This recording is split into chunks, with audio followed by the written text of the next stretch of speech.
আমি তো আর বলিনি যে আপনাকে হইতেই হবে, হইতেই হবে, তাই তো? আচ্ছা, এবার আপনার সুরেশ্বর প্রশ্ন কি ছিল? আমানু, মূল আমানু কি হয়েছে? আমানু আর মুমিনের কি হইছে? মারামারি বাজছে। এখন কি না, মারামারি বন্ধ আমানু করতে হবে নাকি? আমানু আচ্ছা, মুমিনের আপনি মারামারি বাড়ে কোথায়? আপনি সবসময় অহংকার করে কথা বলেন কেন? আপনাকে একটা কিছু জিজ্ঞাসা করলে আপনি সঠিকভাবে উত্তর দিবেন। আপনার বাংলা ভাষাগুলো উচ্চারণ কিংবা আপনার না, এটা আমি কিন্তু খুব বলছি ডিস্টার্ব যে করে ভাইয়া।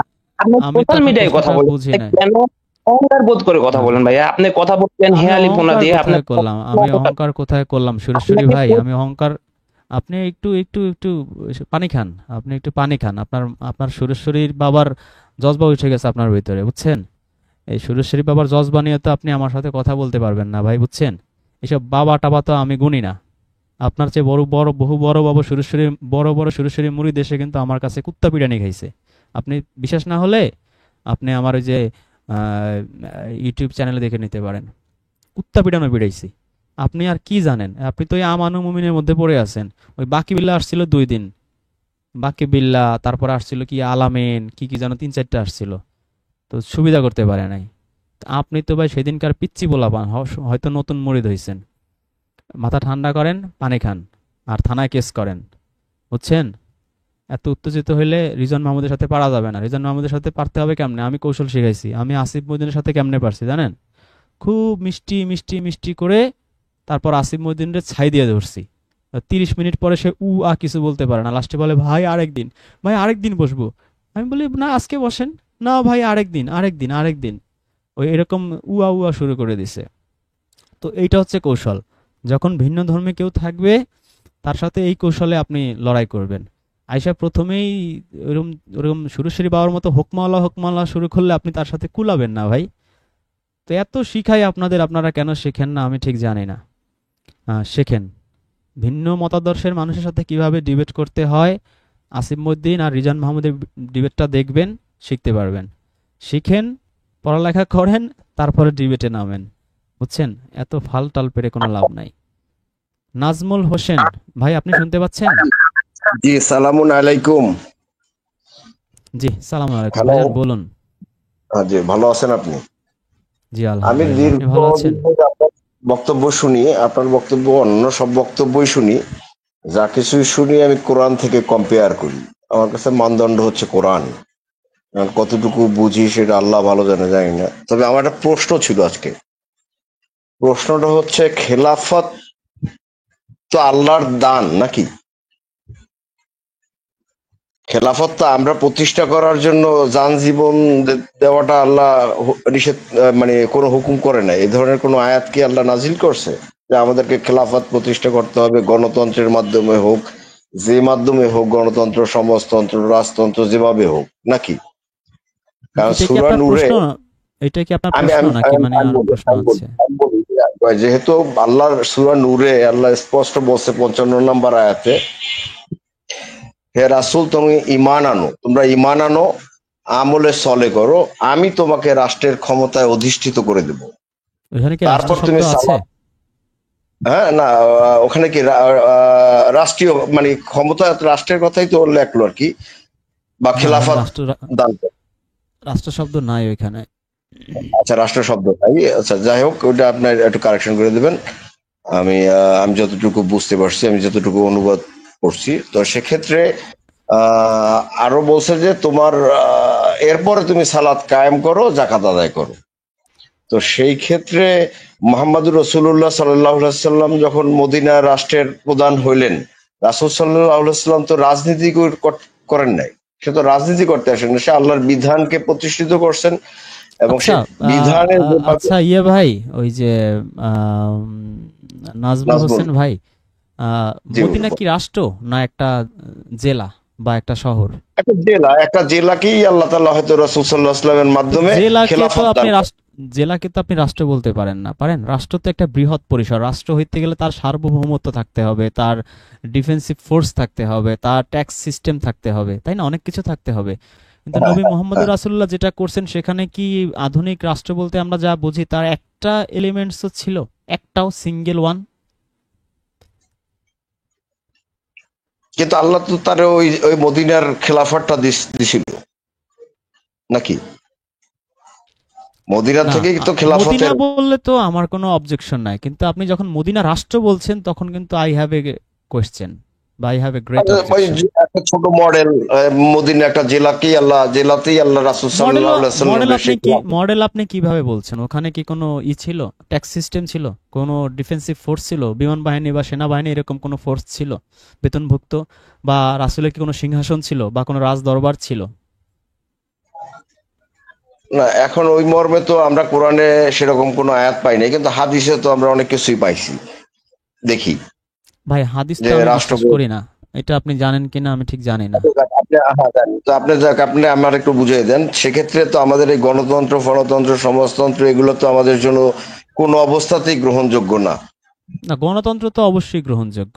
রাসূলকে তো আল্লাহ বলছে তুমি যে কোনো কাজ করো তাদের সাথে পরামর্শের ভিত্তিতে কাজ করো, এবং মুমিনদেরকেও আল্লাহ সূরা সূরায় বলছে যে তারা যে কোনো কাজ করলে পরামর্শের ভিত্তিতে কাজ করে, কিন্তু তাই অধিকাংশ না? মানুষের কথা তো রাসূল সিদ্ধান্ত নিতে নিষেধ করছে। অধিকাংশ মানুষের সিদ্ধান্তই না তো গণতন্ত্রের সিদ্ধান্ত। না না, অধিকাংশ মানুষের কথায় সিদ্ধান্ত দিতে নিষেধ করে নাই, বলছে পরামর্শের ভিত্তিতে কাজ করতে। আপনি গণতন্ত্র নিয়ে আমাদের একটা ভিডিও আছে, আপনি দেখতে পারেন। আপনার পরামর্শ আচ্ছা, ভিত্তিতে কাজ করতে বলছে, পরামর্শ ভিত্তিতে কাজ করলে তো মানুষ অধিকাংশটাই শুনবে নাকি? 100 জন আপনার না সুরা তাহলে কমিটির সদস্য আছে, এখন 90 জন বলল যে এই বছর হচ্ছে আপনার মোবাইলের যে কল করবে আপনার ট্যাক্স 10% করেন, আর আর হুম, কেউ বললো 20, কেউ বললো 30। তো রাসূলের কাজ হচ্ছে 10% টাকা অ্যাপ্লাই করা, যেহেতু অধিকাংশ মানুষ এই মতামত দিচ্ছে। হুম। এবার রাষ্ট্রের মধ্যে তো আপনি যদি একা না একা কাজ এটা তো করেন আমরা তাহলে তো সেটা ওই তো রাষ্ট্র শুরু। থাকবে না। তাহলে আপনার রাষ্ট্র থাকবে না, আপনার ওইটা হয়ে যাবে স্বৈরাচারী একটা একনায়কতন্ত্র হয়ে যাবে। আপনি যদি বলেন যে আমি আমি রাসূলের মতো রাষ্ট্রপ্রধান, কারো কথা শুনবো হুম। না, তখন আপনার হইতে হবে একনায়ক, স্বৈরাচার হইতে হবে না সেটা আপনাকে। তো একটা মজলিসে একটা শুরা কমিটি থাকবে, সেই শুরা কমিটির সিদ্ধান্ত হবে তো শুরা ওখান থেকে। কমিটি আপনি সিলেক্ট করবেন কিভাবে? হাউ? যে সমাজের যারা বিচক্ষণ জ্ঞানী তাদেরকে নিয়েই তো শুরা শুরা কমিটি গঠন হবে, এরকম নাকি? বিচক্ষণ জ্ঞানী এটা আপনি কিভাবে বুঝবেন? আমি আমি যদি সেই তাকে কোরআনের মানদণ্ডে যদি আমি তাকে সেভাবে কম্পেয়ার করে নিতে পারি যে হ্যাঁ তার ভিতরে সেই রাসূল তো জ্ঞান। নাই, আপনি আপনি আপনি কেন মানদণ্ডে তাকে নেবেন? রাসূল, হোয়ার ইজ রাসূল? এটা তো রাসূলের কাজ, রাসূল সিলেক্ট করবে, আপনি তো সিলেক্ট করতে পারছেন না, পারবেন? না আপনি রাসূলের, আপনি যখন রাসূল ডক্টর যেভাবে ইউনূসের আমার। মতো যখন আপনাকে দেশের মানুষ মিলে আপনাকে প্রধান উপদেষ্টা বানাবে, তখন না আপনি পারবেন সিলেক্ট করতে। কিন্তু আবার একটা ৩৬ জুলাই হবে, আপনাকে নুরুজ্জামান নাজমুল হোসেন ভাইকে প্রধান উপদেষ্টা বানাবে, তারপর না নাজমুল হোসেন ভাই সিলেক্ট করবে শুরা কমিটির আমার উপদেষ্টা কারা কারা হবে। এছাড়া কি সম্ভব? নরমালি হ্যাঁ সম্ভব এটা? কিন্তু সেই ক্ষেত্রে অধিকাংশ মানুষ বলতে তো আমরা বুঝি যে আমরা যে ডেমোক্রেসি যে যেটা আমাদের চালু আছে সেটা তো অধিকাংশ মানুষের মতামতের ভিত্তিতে। সেটা তো আল্লাহ হুম, তাআলা সেটাই তো আমাদেরকে। আল্লাহ বলছে, আল্লাহ তো এটাই বলছে, পরামর্শের ভিত্তিতে হ্যাঁ, কাজ করার কথা বলছে। আল্লাহ তো আমাদের স্বৈরাচার হইতে বলে নাই ভাই। আপনার দুইটা অপশন, হয় আপনি হ্যাঁ। পরামর্শের ভিত্তিতে কাজ করবেন, নাহলে স্বৈরাচারের মতো কাজ করবেন। এখন আমি কোরআনে পাইছি আল্লাহ বলছে পরামর্শের ভিত্তিতে কাজ করতে, আপনি হয়তো পাইছেন যে একা একা স্বৈরাচারের মতো কাজ করতে, আমি এরকম কোনো না আয়াত পাই একা নাই। একা একা একা আমি আমি পাইনি। আমি বলছি যে এই এই একটার সাথে যেমন অধিকাংশ মানুষের কথায় সিদ্ধান্ত গ্রহণ করতে আল্লাহ নিষেধ করছে রাসূলকে। না না না, তো ওইটা বলে সেক্ষেত্রে নাই। সিদ্ধান্ত শব্দটা আপনি জুড়ে দিচ্ছেন, ওইখানে বলা আছে যে তুমি যদি অধিকাংশ মানুষের কথা শোনো তাহলে তারা আল্লাহর পথ থেকে বিচ্যুত করবে। ওটা হচ্ছে কোরআন রিলেটেড একটা, ওইখানকার কনসেপ্ট আপনাকে বুঝতে হবে। ওটা হচ্ছে সূরা আনামের ১১৬ অথবা ১১৮ আয়াত। ওইখানে আল্লাহ হ্যাঁ। বলছে কোরআনের অনুসরণের কথা, ওইটার কনসেপ্ট টোটালি ডিফারেন্ট। আচ্ছা আচ্ছা। তাহলে আমাদের অনুবাদের ভিতরে তো আছে ভেজাল, তো মানে আছে, তা ঠিক আছে। মানে অর্থ আমরা আমরা আগে আমরা যেটা পড়ছি যেটা আমরা চর্চা করছি সেগুলো দিয়ে আমরা কোরআনের অনুবাদ করছি। কোরআন তো খোলাফায়ে রাশেদিনের যুগ পর্যন্ত ২০-২২ বছর মনে হয় কোরআনের চর্চাটা খুব ভালো ছিল। আমার মনে হয় তারপর থেকেই আর কোরআন হারাই গেছে, কোরআনের চর্চা আমাদের ভিতরে নাই। আমরা হাদিস থেকে চর্চা করে সেই হাদিস থেকেই আমরা অনুবাদ করছি, আমার মনে হয়, আমি জানি না। ও, তো তাইলে আপনার ওই ওই গণতন্ত্র, আপনি তাহলে বলতে চান যে গণতন্ত্র জায়েজ? আপনার তো অপশন দুইটা আছে, গণতন্ত্র আর স্বৈরতন্ত্র, আপনি কোন দিকে যাবেন? হুম। আপনি কোন দিকে যাবেন, স্বৈরতন্ত্রের দিকে না গণতন্ত্রের দিকে?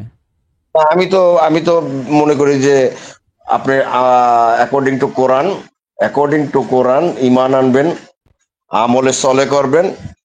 আল্লাহ তাআলা এই ইমানদার এবং আমলে সলে যারা করবে তাদেরকে একটা পর্যায়ে আল্লাহ তাআলাই ঐক্যবদ্ধ করে দিয়া তাকেই আল্লাহ খেলাফত দান করবে আল্লাহর তরফ থেকে। এই খেলাফত পাওয়ার পরে সে সালাত কায়েম করবে, কিভাবে কায়েম করতে হয় কায়েম করবে, আর জাকাত আদায় করবে। এই হচ্ছে তাদের দুইটা কাজ ক্ষমতা পাওয়ার পরে। না না, আপনি তো বললেন যে মানে আমরা যদি আমলে সলেহা করি, আমলে সলেহা শুধু করলে হবে, সালাত করতে হবে না? ইমান আনতে হবে, আপনি আমলে সলেহা করতে হবে, সালাত করতে হবে, সবই তো করতে হবে। হ্যাঁ, আমলের স্যালারি তো আপনার সালাতের আপনার এই যে সালাদটা, তাহলে আমি এগুলো তো যদি মনে আমরা করি সালাদটা সবকিছু আমল সালে। করি, এগুলো হুম যদি আমরা সবকিছু করি, হুম। তাহলে সে নতুন করে আবার কি আবার আমারে দিয়ে আবার সালাত কায়েম করাবে বা আমলে সলেহা করাবে কি? আমি তো অটোমেটিক্যালি আমি এগুলো করতেছি দেখেই তো সে খুলেফত পাইছে, তাই না? হ্যাঁ হ্যাঁ, তো পাইছে। আমি যেটা অনুসরণ করছি, আমি যেটা মানছি, আমি কোরআনের উপরে আমার জীবনটা পরিচালনা করার পরে আল্লাহ আমাকে যে দানটা করছে, আমি সেটা তাদের ভিতরে ইমপ্লিমেন্ট করব। আমার এলাকায় আমি জি যেখানে জি জি। আল্লাহ আমার যেখানে জন্য খেলাফত দিয়েছে, সেই এলাকায় আমি আমার মতো করি, আমি আমার ওই ওই কোরআন অ্যাকর্ডিং টু কোরআন। যেমন আল্লাযীনা হুম আলা সালাতিহিম দায়মুন, তার মানে কি সার্বক্ষণিক নামাজে আমাদের দাঁড়াই থাকতে হবে না। অ্যাকর্ডিং টু কোরআন যা আল্লাহ নির্দেশ দিচ্ছে, সেই নির্দেশগুলো পালন করাটাই আমাকে সালাতের উপরে দণ্ডায়মান থাকা। এবং যেভাবে আল্লাহ আমলে সলের নির্দেশ দিচ্ছে, সেই আমলে সলেগুলো আমি সেইভাবে আল্লাহর হুকুম বিধান মতো মানে করে যাব, চেষ্টা করব, বা আমি আমার নিজের জীবনে সেগুলোকে বাস্তবায়ন করব। এই তো আমলে চলে, এই তো সালাত নাকি? আমি কি ভুল বললাম? আমলে সলেহ হচ্ছে কর্মকে সংশোধন করা। সে কর্ম, সেই কর্মগুলোই তো আমলে চলে। ভালো কাজগুলো যেটা করব, আল্লাহ যেটা নির্দেশ করছে, সেই কাজগুলোই তো আমি যদি করতে পারি, না, তাইলেই তো ভালো আমাকে। কাজ, ভালো কাজ হচ্ছে ডিফারেন্ট জিনিস, আর কর্মকে সংশোধন করা হচ্ছে ডিফারেন্ট জিনিস। মনে করেন আমি চাকরি করি আর ঘুষ খাই, আল্লাহ আমাকে হুম, বলছে আগে আমলে সলেহা করো, আগে তোমার কর্ম সংশোধন করো। আগে নিজে ঘুষ খাওয়া ছাড়ো, তারপরে তুমি এবার ভালো কাজ করো, এবার মানুষকে দান সদকা করো বা যা করো এটা পরে, আগে নিজে ভালো হও তারপরে মানুষকে দান করো। হ্যাঁ। আমি ভাই কোরআন থেকে এরকম কনসেপ্ট পাইছি আর কি, আগে নিজের কর্ম আচ্ছা, সংশোধন করো তারপরে তুমি ভালো কাজ করো। আমি আমি সেটা সংশোধন না করতে পারলে, আমি যদি সেই রকম নিজেকে, আল্লাহ তো, আমি যদি তৈরি না করতে পারি, আল্লাহ তো আমাকে সে খেলাফত দেবে না। খিলাফত নিয়ে আপনি এত দুশ্চিন্তাগ্রস্ত কেন আমি বুঝলাম না। আপনি কি কখনো আমি জামাত ইসলাম বা হিজবুত দুশ্চিন্তাগ্রস্ত তাওহীদ না, আমি পড়ছেন বলছি নাকি? যে আমরা যারা ভাই আপনি খেলাফত কি, প্রতিষ্ঠা করা। আপনি কি ইয়ে পড়ছেন সূরা আল ইমরানের 26 আয়াত কখনো পড়ছেন? হুম। কি বলছে বলেন যে তো? আল্লাহ যারে খুশি তারে রাজত্ব দান করে, সেই আয়াত তো নাকি? তাতে আমার দরকারটা কি? আল্লাহ যার, আল্লাহ মন চাইলে ফেরাউনকে দিবে, মন চাইলে সুলাইমানকে দিবে, আমার এটা নিয়ে মাথা ব্যথারই তো আমার দরকার নাই। দেবে, কিন্তু সেই আয়াত অনুযায়ী তো আল্লাহ আবার ওইটারই তো আপনার ব্যাখ্যা করে আমাদেরকে বলছে যে তোমরা ঈমান আনো, আমলে সলে করো, আমি তোমাকে তো ওইটা তো খেলাফত হোক। তোমরা বলতেছে এখন বাংলাদেশের তোমরা, হ্যাঁ, কনসেপ্ট আপনি আমাদের ভাবেন, কি, বাংলাদেশে তো 18 কোটি তারা তো মানুষের কি? মধ্যে আপনি হুম, 18,000 মানুষ পাবেন যারা এই আল্লাহর কিতাবে বিশ্বাস করে পুরোপুরি, নাকি পাবেন যে আল্লাহর কিতাব আর মানব রচিত কিতাব দুইটা মিলাইয়া এরা মুশরিকের জীবন যাপন করে? আপনার এটাই যেই বেশি দেশে আমাদের। 99% মানুষ আল্লাহর কিতাবকেই যথেষ্ট পরিপূর্ণ দিন মনে করে না, তো সেই দেশে হুম আপনি জেনে বলছে তোমরা করো, তো তোমরা আপনি পুরো দেশের মানুষকে কিভাবে আপনি কোরআনের পথে আনবেন? সেটা আপনার ফার্স্ট কাজ, এটা আপনি এক জীবনে পারবেন বলে আপনার মনে হয়? আমার তো মনে হয় না, না সম্ভব না। না, সুতরাং ওইটা যেটা অসম্ভব, ওইটা নিয়ে আমি মানে টেনশন করতেই রাজি না, আমার ফাও সময় নষ্ট। ঠিক আছে। আমি আজকে আপনি জীবনেও যে কোরআনের বাংলাদেশের 18 কোটি মানুষকে কোরআনের পথে আনতে পারবো না, আর এটা হবেও না। সুতরাং ওইটা নিয়ে আমি এখন আপনি ভাববোই না। এখন আপনি আমি কোরআনের হুবহু অনুসরণ করলে আমাদের নিরাপত্তা তো আল্লাহ দেবে, তাই এটা তো আল্লাহর ওয়াদা। আমাদের নিরাপত্তা আল্লাহ দিলে বনি ইসরায়েলরা বহু নবী রাসূলদের হত্যা করলো কেমনে বলেন তো? নবী রাসূলদের মেরে ফেলছে, আর তো আপনি আর আমি কোথাকার কোন রাম শাম যদু মধু। হ্যাঁ, তারপরেও আমি যেটুকু বুঝি, তাতে এই আপনার বোঝা নিরাপত্তা তো দেওয়ার ভুল।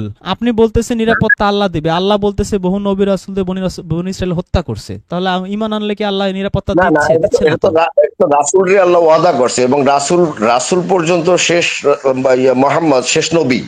হ্যাঁ, আমাদের হ্যাঁ, শেষ নবী যখন আমাদেরকে কোরআন দিয়ে গেছে, সে কোরআনে আল্লাহ তাআলা রাসূলের যখন দিয়েছে, আমরা রাসূলের সেই রেসালাতকে আমরা অনুসরণ করতে আছি। রাসূল আমাদের কাছে একটা রেসালাত রেখে গেছে, সেটা পুরা কোরআনুল কারীম। যেহেতু আমরা কোরআনুল কারিমকে অনুসরণ করতেছি, সেক্ষেত্রে রাসূলের যেহেতু দেশে রাসূলের উত্তরসূরিদেরকেও আল্লাহ সেভাবে দেবে পিছনে। কি দেবে? বা সেভাবে কি দেবে? এই নিরাপত্তা তো আল্লাহ রাসূলের যেভাবে দিয়েছে তার উত্তরসূরিদেরকেও তো সে সেইভাবে দেবে। এর আগে অনেক নবী রাসূলদেরকে ওরা হত্যা করছে, সেখানে আল্লাহ তাআলা তাদের সে হত্যার মানে হত্যাকাণ্ডের আপনি কি কারণে বলতে চান যে তাদের কোরআনের কথা বললে মানে আমাদের উপর কোনো কেউ কেউ ফুলের টোকাও দিতে পারবেন, আল্লাহ সেফটি দেবে, এটা বলতে চাচ্ছেন? অফকোর্স যদি ইমান যদি আপনার যদি থাকে এবং কোরআন অনুযায়ী আমরা আপনি আপনারা আমি আমরা যদি আমি আমল ভাই করে এটা কোনো বিশ্বাস মানুষ, করি না, আমি এটা বিশ্বাস হ্যাঁ, করি না। যা সত্যিকার অর্থে আমি যদি আল্লাহর বিশ্বাস করি আল্লাহর যে কাছে যখন আপনি তখন ক্ষমা আমার কল্লা ফেলে দেবে, আমি বিশ্বাস করি যখন তখন আমার কল্লা ফেলে দেবে। এটা মানে আমি জানি না, সরি, আমি এটা আমি বুঝি এটুকুই যে হ্যাঁ, একটা জাতির আল্লাহ ধ্বংস করে দিয়েছে, রাসূলদের উপরে বিভিন্ন ভাবে হামলা করছে, এই করছে সেই করছে, যে কারণে অনেক রাসূল অনেক জাতির ধ্বংস করে দিয়েছে আল্লাহ। ঠিক আছে, কিন্তু মোহাম্মদ রাসূলুল্লাহ সাল্লাল্লাহু আলাইহি সাল্লামকে যখন আল্লাহ ওয়াদা করছে তোমার নিরাপত্তা হেফাজত ইসের দায়িত্ব আমার, হ্যাঁ, এবং সে সেইভাবে দিয়েছে, যে কারণে আমি অনেক অনেক হাদিসে হারে রাসূল সাল্লাল্লাহু আলাইহি ওয়াসাল্লামের বিভিন্ন টর্চারিং করছে, এই শুনি ওই শুনি আনতেন, আমি ওগুলো নিয়ে চিন্তা করি না। আমি তো কোরআন আমারে বলছে যে না, আল্লাহ রাসূলকে হেফাজতের মালিক আল্লাহ হেফাজত করছে এবং করবে, ওই ওয়াদা তারে দিয়েছে। তো রাসূলকে তো ওয়াদা সেই দিছে, ক্ষেত্রে আপনাকে দিছে? আপনাকে দিছে, আপনি কি রাসূল? আমরা তো সেই আমরা যদি তার তার সেই রিসালাত অনুযায়ী যদি ঈমান আনতে পারি, আমলে সলে করতে পারি, অবশ্যই আল্লাহ তাআলা আচ্ছা আচ্ছা, অবশ্যই হযরত আলী কি রাসূলকে অনুসরণ করতো? আবু বকর, ওমর করতো নাকি করতো না? ইমাম হোসেন করতো আমি নাকি চার করতো না? খলিফা পর্যন্ত আমার কাছে মনে হয়েছে যেন চার খলিফা পর্যন্ত না, যত এটা আপনি হযরত মুহাম্মদ। বলছেন একবার, এই জন্যই আমি এইটা যেহেতু আপনি একবার বলছেন সেহেতু আপনাকে আমি এক্সাম্পলটাই দিলাম আর কি, যে হযরত আলী, ইমাম হাসান, ইমাম হোসেন, হযরত ওমর এরা কি রাসূলকে অনুসরণ করতো নাকি করতো না?